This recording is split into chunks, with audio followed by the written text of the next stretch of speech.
The bodyguard might be safe, but to be effective, Dave Brown will need to hear from a lot of potential users. So I thought, why not start with the person who inspired Dave's invention in the first place?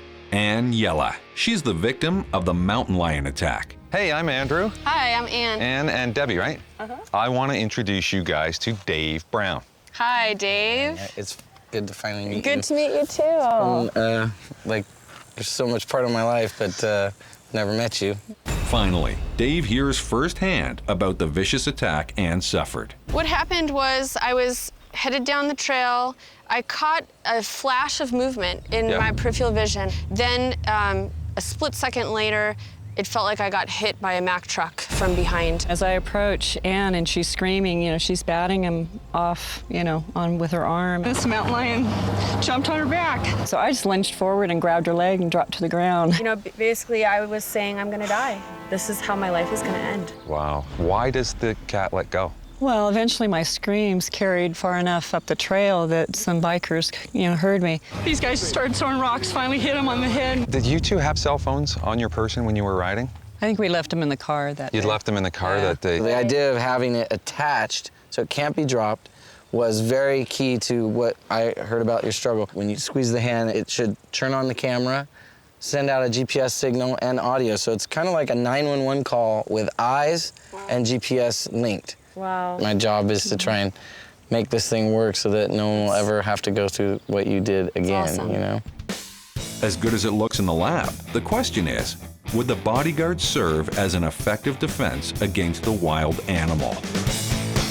I'm taking Dave and the bodyguard to meet Steve Martin, the owner and head trainer at Steve Martin's Working Wildlife. Now, this prototype right here, Steve, is mostly for law enforcement, obviously, but Dave's very interested in creating a bodyguard for the hiker. Now, in California, what would be the #1 animal for attacks on humans? I would say probably bears. The bears at Steve's Wildlife are not always in cages, but he had to make sure they were caged during our visit for our safety. What kind of a bear am I looking at here, Steve? This is a European brown bear. Also, happy as we were to lay the bodyguard's stunner into Dave's brother, under no circumstances will we be zapping Yogi here. Sound might be a good deterrent for a bear. Like, does it sound loud enough that if a bear was coming at me, it might have pause? Yeah, you hear that nasty looking spark, and then you hear that nasty sound, that's definitely unsettling for most animals. It's not going to hurt him, so we can go ahead and let. You're going to pop it off and just see. like do it right here. Okay. Yeah, he didn't like that. Yeah, Can I do it one more time? Yeah. You can. Yeah. Okay. So you see, he didn't like that. He's already thinking, what the heck is that? It's very startling for a bear. Yeah. It's an unnatural sound. You don't get that in the wild. You're okay. Come here. What's okay. that noise? Now he's going to be a little on the leery side. Like, what was that? So the bodyguard could work in the wild, but what about the urban jungle? How does it play in the streets? This is State Sergeant Biles. Hi, Sergeant. Nice to meet you. He'll be the arresting officer in this scenario.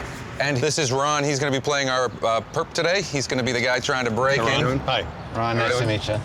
For moral support today, Dave has brought along John Bunnell. And the guy they're here to impress is Sergeant Muller of the LA County Sheriff's Department. When it comes to adopting new equipment in these parts, the buck stops with Sergeant Muller. He's head of the Less Lethal Technology Exploration and Sheriff's Response Team's Emergency Operations Bureau. Whoa, that's a nice title, Sergeant. If he doesn't like what he sees here today, he can stop Dave's project with the entire county sheriff's department cold. In much of the country, officers travel alone.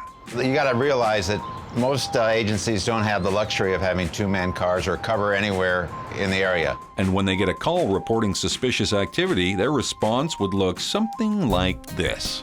Freeze! Hey, why you doing nothing? Don't move. And this is usually probably around 3 o'clock in the morning. You have a single officer come up on a felony in progress, and he has to take action. They maintain a distance. They order the suspect to comply. Don't move. I'm not moving. If the suspect becomes aggressive, the officer has limited options. A drawn weapon and an uncooperative suspect are a potentially deadly combination. What's the deal? Why are you pointing that at me? I ain't done nothing. The threat continues right up until the suspect is handcuffed. If there's any trouble at this stage, the officer is trained to back away and draw his gun again. Every year, there's a number of officers that are killed and injured in the line of duty with their own weapon. Right. It's another instance where the situation can easily become lethal. Our objective is to win, not to fight. Right. Sergeant Muller is intrigued in the bodyguard because he's hoping it can give the officer more options.